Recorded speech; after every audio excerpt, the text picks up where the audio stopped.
Shalom jemaat yang terkasih di dalam Yesus Kristus. Jumpa lagi pada kesempatan pagi ini dalam renungan Light of Revival. Kita akan belajar firman Tuhan dari surat Roma pasal 10 ayat yang ke-14.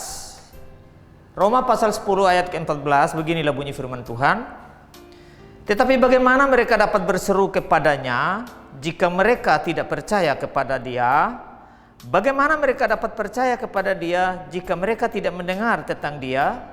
Bagaimana mereka mendengar tentang Dia jika tidak ada yang memberitakannya?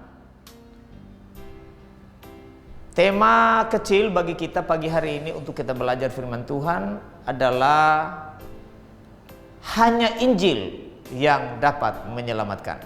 Nah, saudara-saudara yang terkasih di dalam Yesus Kristus, kalau kita bicara tentang Injil, tentu kita merujuk pada Injil tentang Yesus Kristus yang menjadi pusat keselamatan seluruh umat manusia yang berdosa. Walaupun yang kita lihat, yang kita dengar selama ini bahwa memang ada banyak Injil yang lain, mau lewat pemberitaan di media sosial ataupun kita mendengar langsung dari setiap mulut yang mengatakan mereka memberitakan Injil. Tapi tentu di situ ada Injil yang lain, Injil yang tidak sesuai kitab suci. Tetapi pagi hari ini saudara-saudara, kita akan mengetahui Injil yang sesungguhnya dan apa itu Injil. Nah, saudara-saudara, yang pertama adalah Injil. Pengertian dari Injil adalah kabar baik yang mendatangkan keselamatan yang hanya melalui Yesus Kristus. Itu pengertian dari Injil yang sejati. Jadi kabar baik yang membawa keselamatan atau yang mendatangkan keselamatan yang hanya melalui Yesus Kristus. Itu pengertian dari Injil yang sejati. Nah, saudara-saudara, di sini firman Tuhan mengatakan, tetapi bagaimana mereka dapat berseru kepadanya jika mereka tidak percaya kepada Dia? Tentu kepada Dia yang dimaksud di sini adalah kepada Yesus Kristus atau kepada Injil yang sejati itu.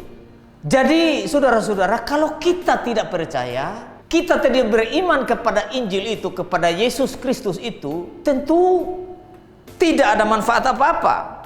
Jadi kita berseru pun, minta tolong pun, kalau kita tidak pernah percaya, pasti Dia tidak akan menjawab seruan kita atau menjawab doa-doa kita. Kenapa? Karena ada dosa yang menghalangi doa-doa kita datang kepada Dia. Karena kita bukan anaknya, bukan orang percaya kepadanya. Lalu pertanyaan yang kedua, bagaimana mereka dapat percaya kepada Dia jika mereka tidak mendengar tentang Dia? Nah, saudara-saudara, ini sangat bahaya bagi kita sebagai pemberita atau sebagai kita adalah yang mengaku orang Kristen, tetapi tentang Injil itu sendiri kita tidak mengerti. Karena tidak mengerti, maka kita tidak pernah memberitakan. Kalau kita tidak pernah memberitakan, bagaimana orang bisa mendengar? Nah, ini sangat-sangat penting, saudara-saudara. Memang hari ini kita tidak bisa hindari bahwa banyak orang, dalam tanda kutip, mereka memberitakan Injil, tapi Injil yang lain, bukan Injil yang menyelamatkan itu. Bukan Kristus pusat dari pemberitaan mereka, bukan. Tetapi justru Injil yang mereka beritakan itu adalah Injil yang lain. Misalnya mereka mengatakan mari kita berbuat baik supaya selamat atau masuk surga. Itu Injil yang lain. Itu Injil yang tidak menyelamatkan. Dan itu bukan Injil seharusnya, hanya mereka mengatasnamakan Injil. Dan pertanyaan yang selanjutnya di sini, saudara-saudara, bagaimana mereka mendengar tentang Dia jika tidak ada yang memberitakannya? Ini yang sangat berbahaya, yang sangat tidak dipahami oleh banyak orang Kristen. Bahkan mereka yang sebagai pendeta, bergelar pendeta, pelayanan Tuhan yang ada di gereja seperti diaken, majelis, penatua dan lain-lain, guru-guru sekolah minggu. Bagaimana mereka mendengar tentang Dia jika tidak ada yang memberitakannya? Saudara-saudara, marak memang pemberitaan guru-guru yang mengajar di mimbar-mimbar, di bangku-bangku teologi, marak memang, sangat banyak. Tetapi justru di sini, saudara-saudara, Injil yang lain. Bukan Injil Kristus, bukan Injil yang membawa keselamatan itu yang mereka beritakan, tetapi justru Injil yang lain, mengajak orang supaya mereka rajin beribadah, rajin melakukan hal-hal baik supaya selamat.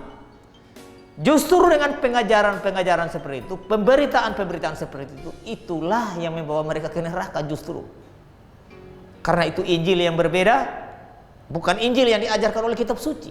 Karena Injil yang sejati, Injil yang menyelamatkan, hanya Yesus Kristus satu-satunya jalan keselamatan itu. Nah, bagaimana saudara cara menyampaikan, cara memberikan Injil yang benar? Saudara-saudara, pertama-tama kita harus tahu bahwa semua manusia yang ada di bawah kolong langit ini adalah manusia berdosa. Akibat dari dosa itu, pergi ke neraka atau binasa selama-lamanya. Tetapi saudara-saudara, Allah yang Maha Kasih itu memberikan Kristus datang ke dunia supaya setiap orang yang mau percaya kepada Kristus, kepada Injil yang benar, Injil yang sejati itu, pasti mereka akan diselamatkan. Itu baru Injil yang benar, Injil yang sejati. Nah, bagaimana dengan saya dan saudara? Apakah selama ini saya sudah menyadari bahwa saya ini manusia yang kotor, manusia yang hina, manusia yang penuh dosa, yang harus binasa? Tetapi dengan jasanya Kristus mati di salib, saya sudah percaya dia sungguh-sungguh sebagai juru selamat saya atau belum? Kalau belum, saat ini saudara harus percaya dan terima dia sebagai Injil atau kabar baik yang menyelamatkan itu. Setelah saudara menyadari tentang itu, percaya tentang hal itu, tentang Injil yang benar itu, harus taat pada perintah-perintah Tuhan. Harus ada buah dari iman itu, supaya sungguh-sungguh kita dikatakan orang yang diselamatkan, orang yang benar di hadapan Tuhan. Dan bukan segala pelayanan kita, bukan segala kebaikan kita, dan kita tidak bisa baik di hadapan Tuhan. Mungkin kita baik di hadapan manusia, tapi di hadapan Tuhan tidak baik. Bukan semua itu yang menyelamatkan, tetapi iman kita yang menyelamatkan. Buah dari iman harus berbuat baik. Kalau saudara bilang, oh saya sudah beriman, biar saya hidup dalam dosa, justru saudara bukan orang beriman dengan pandangan seperti itu. Karena itu, biarlah iman yang sejati, iman yang menyelamatkan itu hanya melalui Yesus Kristus, Tuhan dan Juru Selamat kita. Kiranya firman Tuhan ini boleh memberkati kita pagi hari ini. Mari kita berdoa. Bapa Surgawi, terima kasih. Biarlah kami sebagai orang Kristen, yang kami sudah mengaku Kristen dari sejak kecil sampai hari ini, supaya di setiap pelayanan kami sungguh-sungguh memberitakan Injil yang hanya Kristus sumber keselamatan itu bagi seluruh umat manusia berdosa. Dan biarlah firman Tuhan pagi hari ini yang kami dengar, kami menyadari bahwa kami harus memberitakan Injil supaya banyak orang yang diselamatkan lewat Kristus Yesus, Tuhan dan Juru Selamat kami. Amin. Baik saudara, biarlah firman Tuhan boleh memberikan pertumbuhan bagi iman kita dari hari ke hari. Shalom.